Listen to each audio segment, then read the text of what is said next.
வணக்கம், good morning. Welcome back to Rainman studio. இது உங்கள் வெங்கடேஷ் எம்ஏஎஸ் ரெயின்மேன். இனிய காலை வணக்கம். இதன் தனிப்பட்ட வானிலை அனுமானம், அதிகாரப்பூர்வ வானிலை முன்னறிவிப்புகள் மற்றும் தகவல்களுக்கு இந்திய வானிலை ஆராய்ச்சி மையம் மற்றும் அரசு சார் அறிவிப்புகளை பின்தொடருங்கள்.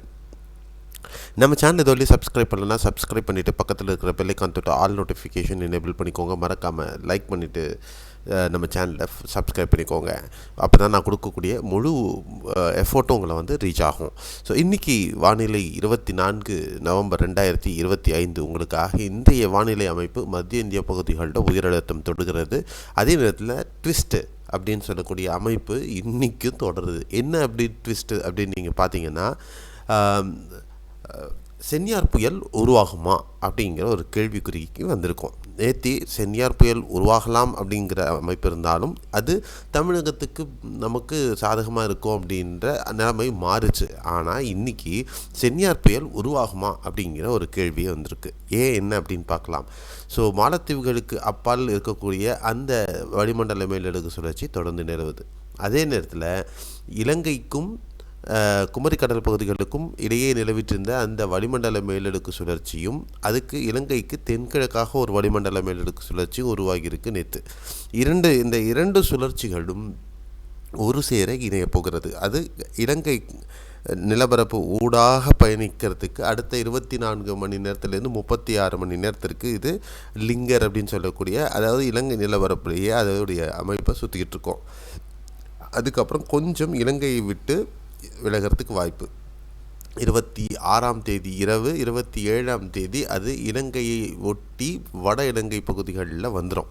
அதுக்கப்புறமா மன்னார் பகுதிகள் அதுக்கப்புறம் விலகி டெல்டா மாவட்டங்கள் வட மாவட்டங்கள் ஊடாக பயணித்து செல்லக்கூடியதாக காமிக்கிறது. இது மேக்சிமம் ஒரு டிப்ரெஷன் ஸ்டேஜ், அதாவது ஒரு ஆழ்ந்த தாழ்வு மண்டலம் ஸ்டேஜில் தான் இந்த அமைப்பு செல்லக்கூடிய ஒரு அமைப்பை காட்டுது. ஆனால் அதே நேரத்தில் வானிலை படிமங்களும் சரி, இந்திய வானிலை ஆராய்ச்சி மையமும் சரி, புயலாக மாறக்கூடும் என்று எதிர்பார்த்த அந்த இந்தோனேஷிய பகுதிகளில் நிலவிட்டிருக்கக்கூடிய அந்த மலாக்கா பகுதிகளில் உருவான தாழ்வு பகுதி நன்கு அமைந்த தாழ்வு பகுதியாக மாறினாலும் மீண்டும் வலுவிழந்து தாழ்வு பகுதியாக மலாக்காவுக்கும் அந்த இந்தோனேஷிய பகுதிகளுக்கும் இடைப்பட்ட தாய்லாந்துகளுக்கும் பகுதிகளுக்கும் இடைப்பட்ட பகுதிகளிலேயே தொடர்ந்து நிலவுகிறது. நிலப்பரப்புக்கும் கடல் பகுதிக்குமாக அதனுடைய தாக்கம் தொடர்ந்து கொண்டிருக்கிறது. அது அந்த பகுதிகளை விட்டு வெளியே வரல. அப்படி மீறி வெளியே வந்தாலும் அது செயலிழந்து செல்வதற்கு வாய்ப்புகள் அதிகமாக இருக்கும்னு வானிலை படிமங்கள் அனைத்துலேயுமே ஒரு ஒருமித்த கருத்து, எக்ஸப்ட் ஜிஎஃப்எஸ் அப்படின்னு சொல்லலாம். அந்த ஜிஎஃப்எஸ் மட்டும்தான் இந்த சலனத்தை இன்டென்சிஃபை பண்ணி கொண்டு போகுது.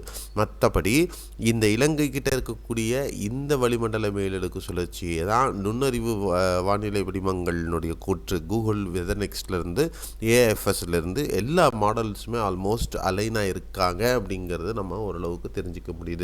இதில் என்ன மாற்றங்கள் வரப்போகுது அப்படிங்கிறத நமக்கு தெரியல. ஏன்னா இந்த ஒரு பர்டிகுலர் இயர், இந்த வருடம் ஏற்படக்கூடிய சலனங்கள் எல்லாமே மிகப்பெரிய ட்விஸ்ட் கொடுக்கக்கூடிய அமைப்பிலாகவே இருக்குது.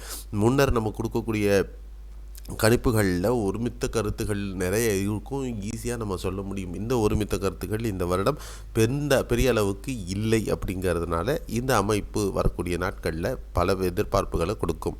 சரி, அடுத்து சென்னைக்கு எப்போங்க மழை வரும் அப்படின்னு கேட்குறீங்க. அதுக்கு முன்னாடி டெல்டா ஆகட்டும், இந்த பகுதிகளாகட்டும் தொடர்ந்து மழை மேகங்கள் வண்ணம் இருக்குது. இப்போவும் டெல்டா மாவட்டங்களில் பார்த்திங்கன்னா தொடர்ந்து கனமழை மேகங்கள் நம்மளால் பார்க்க முடியுது. அதே நேரத்தில் நெல்லை, தூத்துக்குடி, தென்காசி மாவட்டங்களில் தொடர்ந்து மழை பதிவாகி வருகிறது. டெல்டா மாவட்டங்களில் பாண்டிச்சேரியிலிருந்து கீழே சிவகங்கை வரலும் இருக்கக்கூடிய பகுதிகள், ராம்நாடுக்கு ஒட்டிய பகுதிகள் வரலையும் தொடர்ந்து மழை பதிவாகி வருது. டெல்டாவில் பல பகுதிகளில் கனமழையும் தொடர்ந்து வருது. இதில் இந்த செயற்கைக்கோள் புகைப்படத்தை பார்த்தீங்கன்னா உங்களுக்கு இன்னும் கிளியராக தெரியும் அந்த மழைமேகங்கள் எந்த அளவுக்கு நகர்கிறதுன்னு.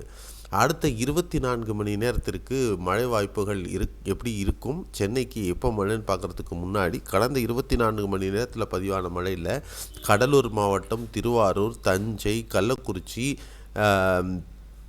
நாகை, தென்காசி, தூத்துக்குடி, நெல்லை, கன்னியாகுமரி மாவட்டம், அரியலூர், பெரம்பலூர் மாவட்டம், புதுக்கோட்டை எப்போ மழை, புதுக்கோட்டை எப்போ மழைன்னு கேட்டுகிட்டு இருந்தீங்க.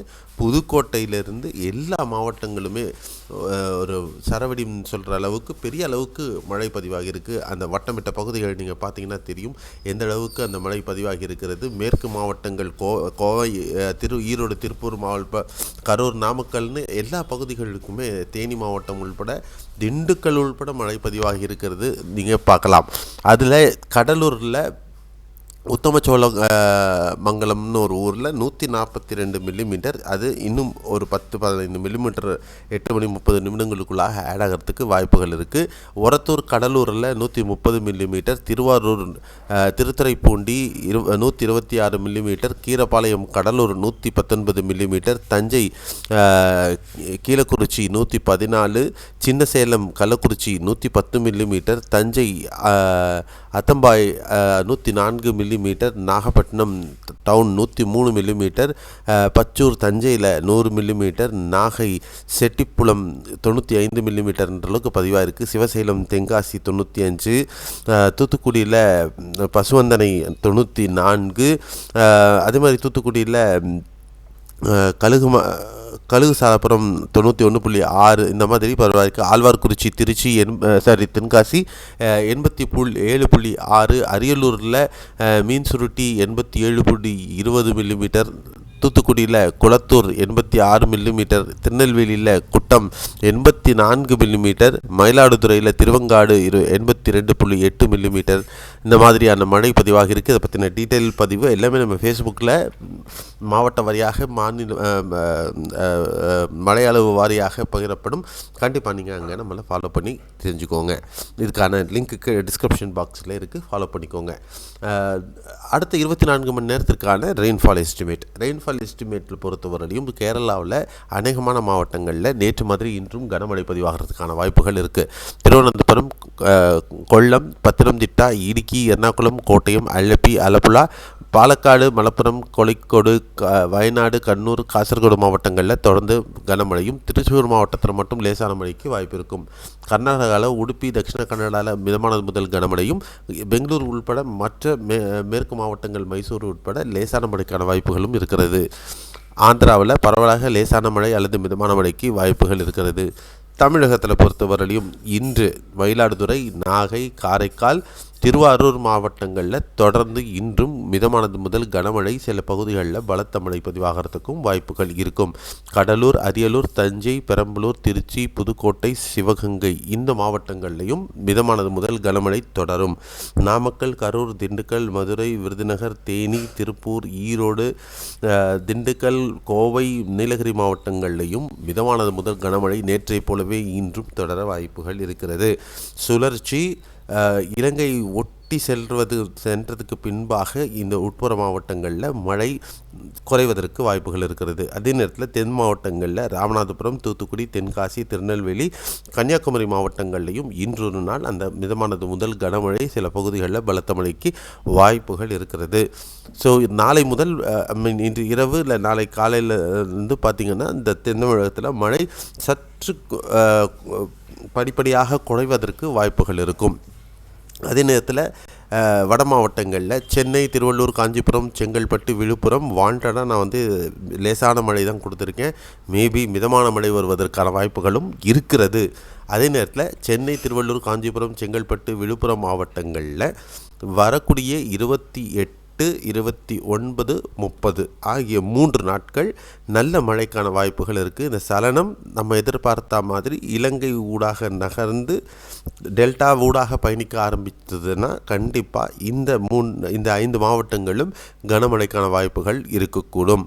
அதே நேரத்தில் ராணிப்பேட்டை, வெள்ளூர், திருவண்ணாமலை, கள்ளக்குறிச்சி, திருப்பத்தூர், கிருஷ்ணகிரி, தருமபுரி, சேலம் மாவட்டங்கள்லேயும் லேசான மழை பதிவாகிறதுக்கான வாய்ப்புகள் இருக்கிறது. நான் இன்னொரு வாட்டி சொல்லிடுறேன். சென்னை, திருவள்ளூர், காஞ்சிபுரம், செங்கல்பட்டு, விழுப்புரம் மாவட்டங்களில் 28, 29, 30 ஆகிய 3 நாட்கள் கனமழைக்கான வாய்ப்புகள் இருக்கின்றன. சில பகுதிகளில் கடலோரத்தை ஒட்டிய பகுதிகளில் ஏதாவது ஒரு சில பகுதிகளில் பலத்த மழை இருக்க வாய்ப்பு இருக்கும். குறிப்பாக செங்கல்பட்டு, விழுப்புரம் பகுதிகளில் ஏதாவது ஒரு இடத்துல ஒரு ஷார்ட் பஸ்ட் இருக்கிறதுக்கான வாய்ப்புகளும் இருக்கும். சென்னை மற்றும் புறநகர் பகுதிகள் நீங்கள் எதிர்பார்க்கக்கூடிய அந்த கனமழைக்கான வாய்ப்புகளும் அதிகம் இருக்கிறது. ஸோ இந்த ஈவெண்ட் அன்ஃபோல்டு இல்லாமல் ஒரு ஒரு ஒரு என்ன சொல்கிறது, ஒரு நிகழ்நேரத்தில் ஒரு நல்ல மழை உங்களுக்கும் கிடைக்கும் அப்படிங்கிற நம்பிக்கையோடு நம்ம அடுத்த காணொளி நாளை காலையில் பார்க்கலாம். இன்றைய காணொளியில் என்ன ட்விஸ்ட் இருக்குது, ஏன் அப்படிங்கிற அமைப்பையும் இதுக்கு ஊடாக காரணங்கள் நம்ம நேற்று வானிலையிலே சொல்லியிருக்கோம். அந்த காணொலியை பார்த்திங்கனாலும் உங்களுக்கு இந்த இதை புரிய ஆரம்பிக்கும். ப்ளேலிஸ்ட்டில் இருக்குது, அதையும் பாருங்கள். ஸோ இன்றைய காணொலியில் உங்களுக்கு புரிகிற மாதிரியான விஷயங்களை நான் கொஞ்சம் விவரமாகவும் சொல்லியிருக்கேன், நம்பிக்கையாகவும் சொல்லியிருக்கேன். அது உங்களுக்கு புரிஞ்சிருக்குன்ற எதிர்பார்ப்போடு நம்ம இந்த வீடியோவை நிறைவு செய்கிறோம். இது மாதிரியான வீடியோ தொடர்ந்து கிடைக்கணுன்னா கண்டிப்பாக நீங்கள் நம்ம சேனலை சப்ஸ்கிரைப் பண்ணிவிட்டு பக்கத்தில் பெல் ஐக்கான் தொட்டு ஆல் நோட்டிஃபிகேஷன் எனேபிள் பண்ணிக்கோங்க. வீடியோவை லைக் பண்ணி ஷேர் பண்ணுங்கள். ட்விட்டர், இன்ஸ்டாகிராம், ஃபேஸ்புக்கில் தொடர்ந்து அப்டேட்டுகள் வந்துகிட்டு இருக்கும். அதை நீங்கள் வேணும்னா கிளிக் பண்ணி ஃபாலோ பண்ணிக்கோங்க. கீழே டிஸ்கிரிப்ஷன் பாக்ஸில் லிங்க் இருக்குது. Bye bye, see you, have a nice day.